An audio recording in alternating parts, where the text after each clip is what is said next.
Have you ever hit a wall so hard you wondered, God, is this you shutting this door, or is this just resistance trying to break me?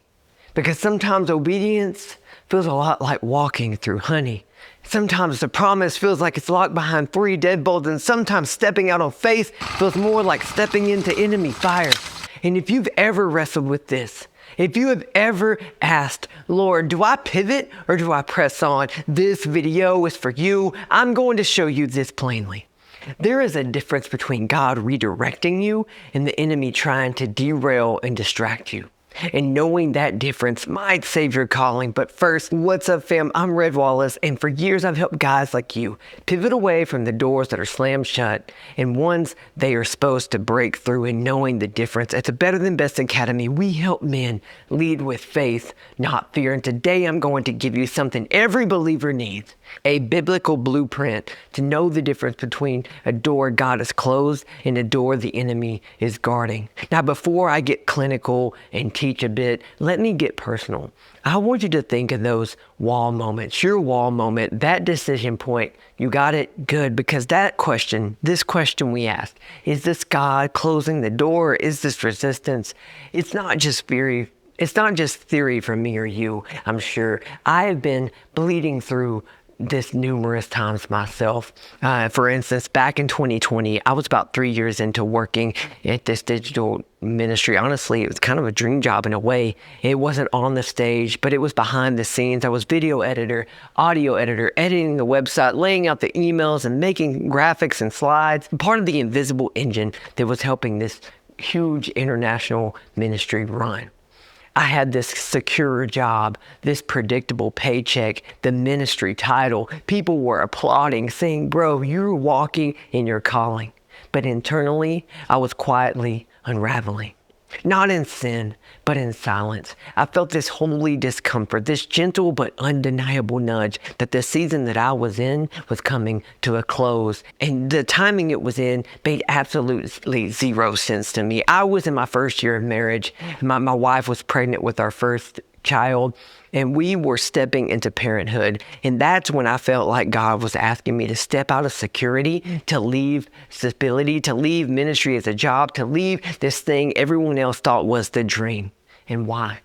Because we didn't feel peace about daycare. My wife's career was more profitable. And in our spirit, it felt like God was asking me in this season to be fully committed, full-time, stay-at-home dad for at least the first year of my son's life. And on paper, sure, it kind of made sense, but on the inside, it was a battlefield. Asking, is this faith or fear masquerading as wisdom? Was this obedience or pride dressed up as humility? Was it God closing a door or me running from discomfort? Was it spiritual discernment or was the enemy whispering doubt? I wrestled hard, I prayed harder, and I eventually jumped. I left that job and I stepped into the unknown, and we're now 5 years removed from that, and I've been building and creating and coaching and being present for my kids and walking this path God has laid on my heart. But I won't lie to you. There have been plenty of moments, late nights, quiet early mornings, heavy weeks where the question has crept back in. Did I walk away from the door that God wanted to close, or have I just been pushing through spiritual resistance? If you've ever felt that tension, you are not alone. And this is why this video today matters, because the same question that haunt me back then might be the question that's paralyzing you right now. So here is the tension we hold. It's this tension of closed doors and spiritual warfare. They often look the same. Both hurt, both frustrate, both make you question, is this the next step for me? Both test your faith. But biblically, they are not the same. And if you confuse a God-closed door for warfare, you'll fight for what you're supposed to be putting away. And if you confuse warfare for a God-closed door, you'll quit what you were called to conquer. Before we break this down, I want to anchor this in scripture in real life, because every believer faces tension in different areas: career, marriage, finances, your calling. That is why the next 4 tests matter. They are not just theory, they are biblical patterns. So let me give you a framework straight from scripture to cut through the fog. This is why I call this the 4-part test. Let's unpack each one together. And the last one is going to be the most important and what most people miss. So test 1, the text test. What does Scripture say about this pattern? Every closed door in Scripture fits into one of 2 categories: providential redirection or spiritual opposition. So let's walk through the first filter. This first filter of text, the one that clears up 70% of the confusion for most believers. So we've got the God closed door. God redirects your steps, not just your worth. You keep applying to a job you're qualified for, but nothing ever opens up. Not because you're unworthy, but because God is steering you in a different direction towards a different position that you haven't applied for yet. Or in relationships, that the dating relationship you thought was the one suddenly collapses. And later you realize God was pulling you out of a misalignment as someone that wasn't equally yoked with you before your heart signed a contract your spirit couldn't keep. When we look in our finances, the business deal that falls through that you thought was warfare, but 6 months later, that company you almost partnered with imploded. That was protection, not punishment. Remember, rejection is often protection in disguise. Or where it feels like resistance, but it was God. You launch something, it flops immediately, and you think the enemy is attacking. But years later, you look back and realize you didn't yet have the character or the skill set or the spiritual muscle to carry what you were trying to birth. That flop was the Father's mercy disguised as failure. And then we look on the flip side, we look at the resistance and warfare. Push back because you're taking ground. We can look at some different real world examples here. You finally apply for the job you're called to, and you're met with imposter syndrome. You're met with deadlines that get complicated. Your confidence gets punched in the throat. That's not God closing that door. That's the enemy trying to close you. Or in your relationships, you and your spouse start praying together and suddenly miscommunication increases. Or maybe you and your spouse start going to the Bible college and all of a sudden you see this tension, arguments spike, old insecurities resurface. That's not random.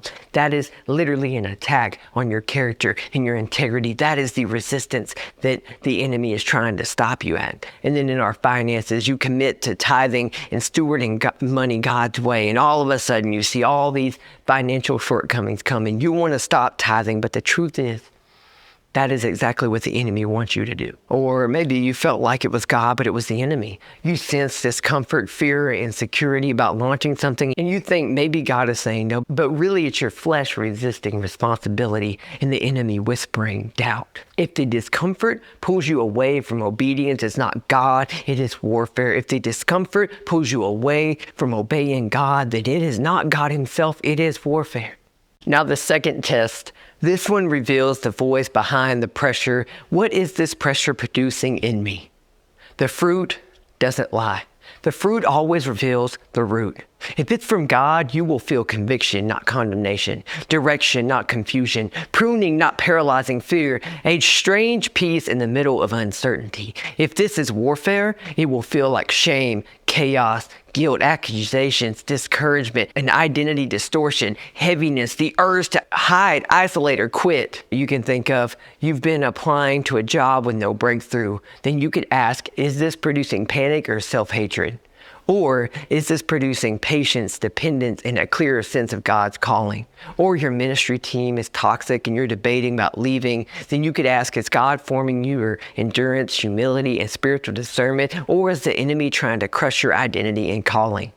You feel called to launch something but hit immediately with setbacks. Is the setback shaping maturity or sowing fear and paralysis? The fruit always reveals the voice behind the pressure, but the next test reveals what the pressure is forming inside of you. So then we get to the third test, which is the formation test. In this third test, this is where it gets deeply personal. What is this shaping in my spirit? Closed doors and spiritual warfare feel similar, but they form entirely different things. This is the test most Christians skip, but it's the one that tells the truth. So you got to ask, what is this pressure forming in me? Because God's redirection and Satan's resistance don't shape the same things. If God is in it, then he is forming humility, patience, self-control, wisdom, character, deeper surrender, Christ-likeness. Even when it hurts, his chiseling is precise, intentional, restorative, and redemptive. Now, on the other hand, if it's the enemy, he's forming weariness, doubt, distractions, avoidance, paralysis, identity, confusion. The enemy fractures, God forms foundations. There's one more filter most believers overlook. And honestly, it is the one that cuts through the noise the fastest. That is the peace test. This is the missing filter. Here is the part that you might even be overlooking. Peace is the litmus test. Not the peace of circumstances, the peace of presence. Philippians 4:7 says, the peace of God which surpasses understanding will guard your heart and mind in Christ Jesus. Meaning you feel peace even when the situation looks chaotic. And you can feel chaos even when the situation looks perfect. So ask, is there a peace in my spirit that has no earthly reason to be here? If yes, that is God. If no, either your flesh or this enemy is trying to steer you into your next step. Paul had peace in prison. Jonah had no peace on the boat. That tells you everything. So let me ask you, which one are you facing right now? The closed door that God is redirecting you, or the resistance the enemy is using to intimidate you or to stop you? Because the signs are there in the text, in the fruit, in the formation, and in the peace. Your job isn't to predict the future. Your job is to discern the present now. And the Spirit will always confirm His voice with His word, His fruit, and His peace. So now that you've walked through the text, the fruit, the formation, and the peace, if the pressure is pushing you towards obedience, that's God. If the pressure is pushing you towards abandoning God's obedience and God's will, that is the enemy, because God's closed doors never contradict His open word, and the enemy's resistance never cooperates with your calling. Let me speak to you man to man for a moment. Some of you think God said no, but really you're just facing a threshold of tension. The enemy's always fighting the loudest at the border of your becoming. You are not being stopped. You are being strengthened for what is coming, for what you're becoming. Walk forward. Press on. Now, if this has stirred you in any kind of way, don't just listen, act. Don't just listen, act. Start with my principle to practice journal. It will help you break down these 3 tests and discern what God's direction is with clarity every single day. But if you want real, accelerated transformation, if you want someone to walk with you as you navigate confidence and calling, spiritual warfare and identity, then apply for coaching. That's where breakthrough becomes a lifestyle. And calling isn't just clarity, but it's the faith to step when it looks uncertain. And you'll find the link to both of those in the description. And as always, friend, I'm praying for you. I love you. Now let's go live better than best. We conquered this week, and I'll see you in this next video.